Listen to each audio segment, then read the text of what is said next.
Ba'zi bir sportsmenlar haqida lichni o'zimni fikrimni bildirmoqchiman. Avvalambor assalomu alaykum. Ya'ni men qimorni reklama qilmayman, faloncha qimorni reklama qilyapti deb og'zini ko'pirtirib gapirayotgan bir ikkita sportsmenlar haqida gapiraman. Ismini aytmayman.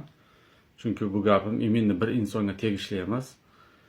Shu qaysi ligada jang qilayotgan sportsmen bo'lsa, o'zi biladimi, bilmaydimi, qimorni reklama qilayotgan, qimorni targ'ib qilayotgan hisoblanadi. Sababi o'sha oktagon ichida jang qilishga kirgan payti, o'sha oktagon ichida rasmi tushirilgan bukmekerskiy kontoralar bor, qimorni reklama qilaydigan.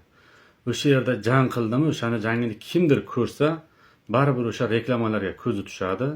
O'sha insonlarga как будто bir targ'ib qilgan hisoblanadi. Bu gapim to'g'ri yoki noto'g'ri ekanligini bu videoni ko'rgan insonlar o'z kommentariyada yozib qoldiradi. Gapim noto'g'ri bo'lsa, noto'g'ri deb yozib qoldiringlar.